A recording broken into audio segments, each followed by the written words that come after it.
आप चाहें तो करोड़ों रुपये कमा सकते हैं, लेकिन चैन की नींद नहीं कमा सकते। ना ही ये नींद किसी बाजार में मिलती है और ना ही किसी दुकान पर मिलती है। भागदौड़ भरी इस जिंदगी में आदमी सिर्फ कमाने पे ही ध्यान देता है।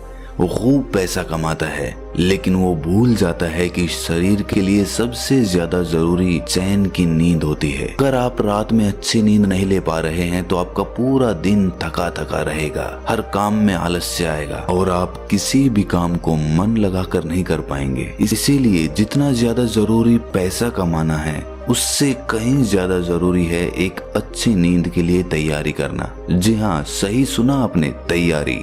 क्योंकि बिना तैयारी और बिना ज्ञान के अगर हम सोएंगे तो हम अच्छी नींद नहीं ले पाएंगे। लेकिन अगर आपको कुछ ऐसे तरीके पता हो जिससे गहरी और अच्छी नींद कैसे ली जाती है, तो आपकी जिंदगी में से आप तनाव को बहुत कम कर सकते हैं। अगर तनाव का सीधा सा संबंध नींद से होता है। अगर आप अच्छी नींद नहीं ले पाएंगे तो आप तनाव से ग्रस्त रहेंगे, और वहीं दूसरी ओर अगर अच्छी नींद ले पाएंगे तो तनाव रहित रहेंगे, ऊर्जा से भरे रहेंगे, पॉजिटिविटी से भरे रहेंगे। आज की जो कहानी मैं आपको सुनाने वाला हूँ, उस कहानी के माध्यम से आप ये जान पाएंगे कि अच्छी नींद ना आ पाने के क्या कारण होते हैं, और साथ ही आपको इस वीडियो में अच्छी और गहरी नींद लेने के लिए कुछ छोटे छोटे और यौगिक उपाय बताए जाएंगे। इससे पहले कि आप इस कहानी में खो जाएं, इस चैनल को सब्सक्राइब जरूर कर लें। तो चलिए कहानी शुरू करते हैं।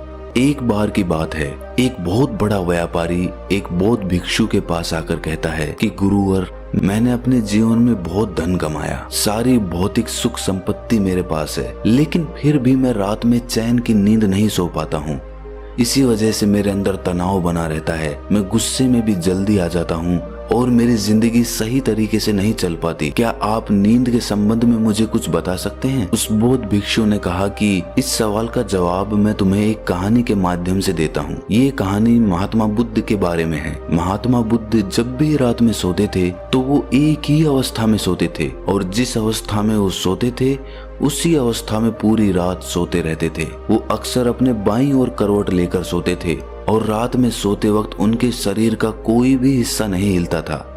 ऐसा प्रतीत होता था कि कोई मृत आदमी वहां पर पड़ा हुआ हो। और जब सुबह वो उठते थे तो बहुत ही सकारात्मक ऊर्जा से भरे हुए उठते थे। महात्मा बुद्ध का एक शिष्य था जिसका नाम आनंद था। आनंद रात में महात्मा बुद्ध के पास ही सोता था। वो रोज महात्मा बुद्ध को एक ही अवस्था में सोते हुए देखता। तो एक दिन उसके मन में एक जिज्ञासा उठी।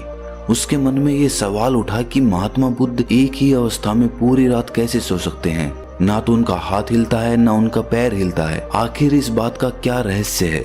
उसकी जिज्ञासा इतनी ज्यादा बढ़ गई कि उसने रात में ही महात्मा बुद्ध को उठाकर उनसे ये सवाल पूछ लिया। उन्होंने बुद्ध से पूछा कि हे बुद्ध, मैं देखता हूँ कि आप रात भर एक ही अवस्था में लेटे रहते हैं, ना आपका हाथ हिलता है ना पैर हिलता है। ऐसा प्रतीत होता है कि कोई मृत आदमी लेटा हुआ है। जबकि जब हम रात को सोते हैं तो हम रात भर करवटें बदलते रहते हैं, कभी हमारा हाथ हिलता है, कभी हमारा पैर हिलता है, और इसी कारण शायद हम एक गहरी नींद नहीं ले पाते हैं। मुझे ये बताने की कृपा करें कि आपका एक ही अवस्था में सोने का क्या राज है? ये सुनकर बुद्ध ने आनंद से पूछा, जब तुम रात में करवटें बदलते हो तो क्या तुम्हें रात में मालूम होता है कि तुम करवटें बदल रहे हो? ये सुनकर आनंद ने कहा कि नहीं बुद्ध, ये तो हमें सुबह उठने के बाद पता चलता है कि जिस अवस्था में मैं सोया हुआ था, सुबह मैं उस अवस्था में नहीं उठा। रात में तो मुझे पता ही नहीं चलता कि मैं करवट बदल रहा हूँ या नहीं बदल रहा हूँ, क्योंकि उस वक्त तो मैं नींद में रहता हूँ। ये सुनकर बुद्ध कहते हैं कि तुम रात में ही नहीं सोते रहते, तुम दिन में भी सोते सोते ही काम करते हो। जब तुम दिन में ही होश पूर्वक नहीं जी पाते तो रात में होश पूर्वक कैसे सो सकते हो? अक्सर तुम दिन में भी सोते सोते ही काम करते हो और इसीलिए रात में जागृत नहीं हो पाते। और वहीं अगर मेरी बात है तो मैं रात में भी जागृत अवस्था में ही सोता रहता हूँ। मुझे अपने शरीर की हर एक अवस्था का पता होता है। वहीं दूसरी ओर मेरा शरीर सोता रहता है। असल में शरीर का हिलना डुलना सीधा सीधा मन से संबंधित होता है। अगर तुम्हारा मन शांत है, उसमें कोई विचार नहीं है, तो तुम एक ही अवस्था में लेटे रह सकते हो और तुम सोते हुए अपने शरीर को देख भी सकते हो। और वहीं दूसरी ओर तुम्हारा मन विचारों से भरा हुआ है तो तुम रात भर बेचैन रहोगे, करवटें बदलते रहोगे और तुम गहरी नींद नहीं ले पाओगे। इसीलिए अगर तुम्हें गहरी नींद लेनी है तो तुम्हें दिन में जागृत होना पड़ेगा, जिससे कि तुम रात में सोते हुए भी जागृत रह सको। ध्यान और योग में नींद को एक चमत्कारिक दुनिया कहा जाता है।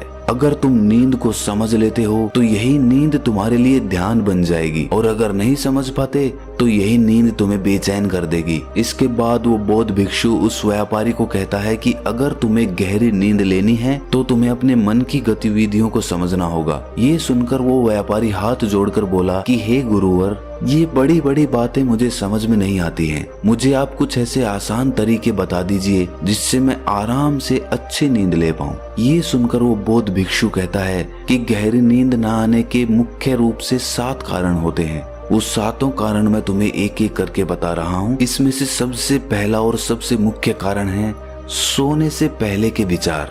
जब भी हम सोने जाते हैं तो उससे पहले हमारे मन में बहुत सारे विचार चल रहे होते हैं, और सोने के बाद हमारा अवचेतन मन सक्रिय हो जाता है। हम जिन विचारों के साथ रात में सोते हैं, पूरी रात हमारे मन में वही विचार चलते रहते हैं। हमारा मन उन्हीं विचारों के पीछे दौड़ता रहता है, और जब हम सुबह उठते हैं तो उन्हीं विचारों के साथ उठते हैं। इसीलिए अगर तुम सोने से पहले नकारात्मक विचारों के साथ सोते हो तो सुबह तुम तनाव से भरे हुए और थके थके जगोगे। इसीलिए अगर तुम रात में नकारात्मक विचारों के साथ सोते हो तो पूरी रात तुम्हारा मन उन विचारों के पीछे दौड़ता रहेगा और उन पर काम करता रहेगा, और जब सुबह तुम उठोगे तो उन्हीं विचारों के साथ उठोगे। इसीलिए तुम पाते हो कि किसी किसी दिन तुम सुबह उठते हो तो तुम बहुत थका थका महसूस करते हो, शरीर में कोई जान ही नहीं होती है, कुछ काम करने का मन नहीं होता है।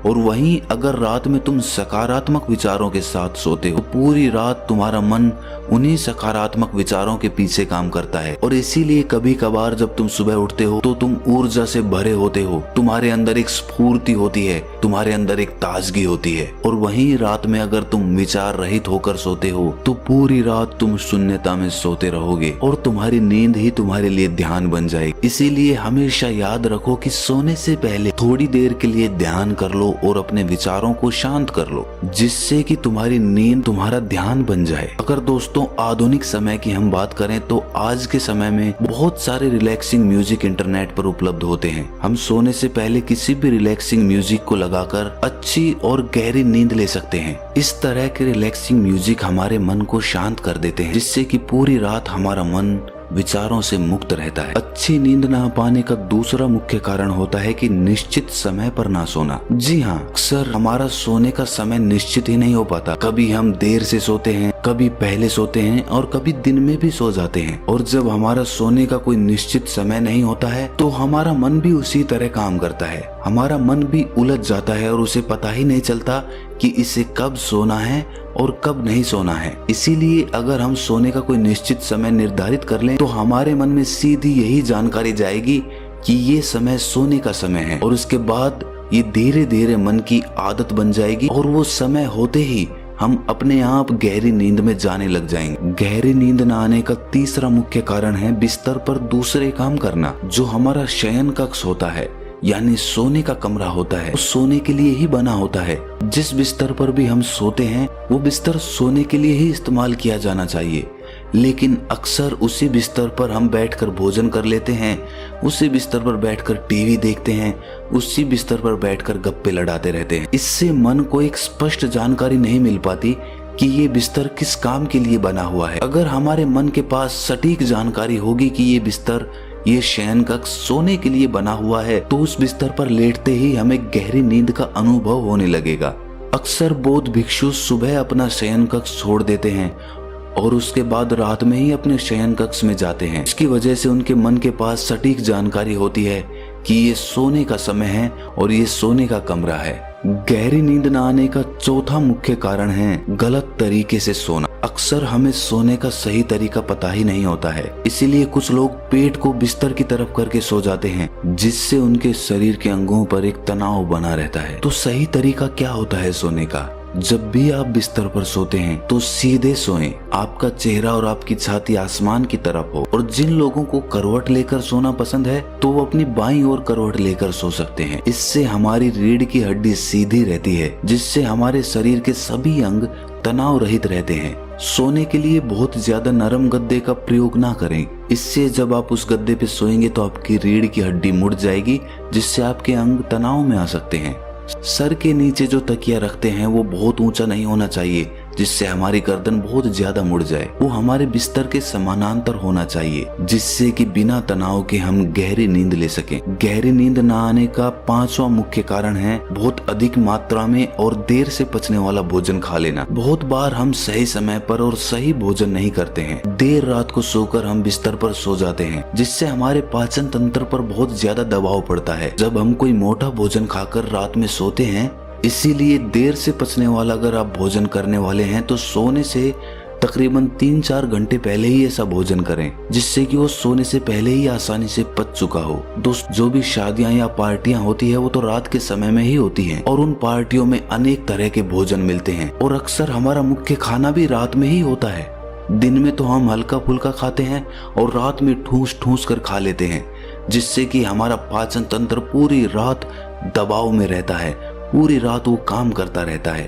अब आप ही सोचिए, रात में आप इतना भरपेट खाना खाकर सोएंगे तो आपको गहरी नींद कैसे आएगी। गहरी नींद ना आ पाने का 6वां मुख्य कारण है महत्वाकांक्षाएं। जी हाँ, हम अपने जीवन में बहुत कुछ पाना चाहते हैं, पूरे दिन इधर से उधर चीजों को पाने के लिए दौड़ते रहते हैं और हमारे मन में बहुत सारी महत्वाकांक्षाएं होती हैं कि हमें कल ये करना है, ये पाना है, इतना धन इकट्ठा करना है।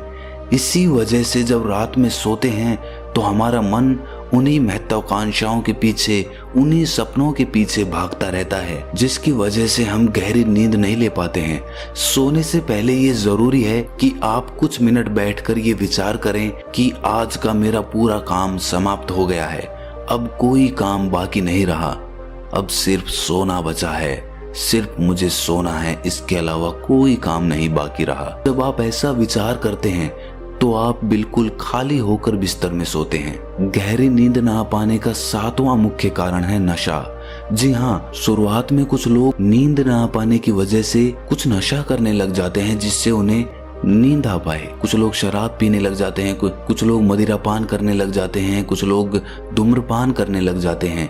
लेकिन धीरे धीरे ये उन लोगों की आदत बन जाती है, जिससे जब तक उन्हें वो नशा नहीं मिलता उन्हें नींद नहीं आती। इसीलिए गहरी नींद में जाने के लिए किसी भी ऐसे पदार्थ का सेवन ना करें जिससे आपके शरीर को हानि पहुंचे और आपका शरीर और मन उसके बिना ना सो पाए। ये सुनने के बाद उस व्यापारी ने कहा कि गुरुवर, ये तो मुझे समझ में आ गया कि नींद ना आ पाने के मुख्य कारण क्या होते हैं, लेकिन कृपया करके मुझे कुछ ऐसे यौगिक उपाय भी बताएं जिससे मैं अच्छी नींद ले पाऊं। ये सुनकर वो बौद्ध भिक्षु कहता है कि सोने से पहले जरूरी है कि गुनगुने पानी से स्नान कर लिया जाए। जब आप स्नान करते हैं तो आप स्फूर्ति और ताजगी का अनुभव करते हैं, जिससे आपका मन भी शांत होता है और सकारात्मक होता है। स्नान करने के बाद जब आप अपने बिस्तर में सोने के लिए जाते हैं तो आप एक गहरी नींद में जाने के अधिकारी हो जाते हैं। और साथ ही जिस कमरे में आप सोते हैं उसमें किसी जैविक तेल का दीपक जरूर जलाएं, जिससे उस कमरे की ऊर्जा सकारात्मक बनी रहे। जब हम अपने कमरे में कोई दीपक जलाते हैं तो उसी प्रकार हमारे मन में भी धीरे धीरे एक दीपक का, एक प्रकाश का उदय होने लगता है। और साथ ही सोने से पहले तुम ध्यान कर सकते हो, जिससे तुम्हारा मन विचार मुक्त हो जाएगा और तुम पूरी रात बिना विचारों के और बिना सपनों के आराम से सो सकते हो। इसी के साथ सोने से पहले तुम कुछ व्यायाम भी कर सकते हो। और सोने से पहले जरूरी है कि सारा काम खत्म कर लिया जाए, ताकि मन को ये तसल्ली रहे कि मेरा सारा काम पूरा हो चुका है। अगर बिस्तर में सोएं तो सीधा सोएं या दाईं ओर करवट लेकर सोएं। तो ये कुछ मुख्य उपाय थे जिससे तुम गहरी नींद ले सकते हो। तो दोस्तों, कैसी लगी आपको ये कहानी कमेंट सेक्शन में जरूर बताना, और अच्छी लगी तो इस चैनल को सब्सक्राइब जरूर कर लेना। तो मिलते हैं अगली कहानी में, तब तक के लिए अपना ख्याल रखें।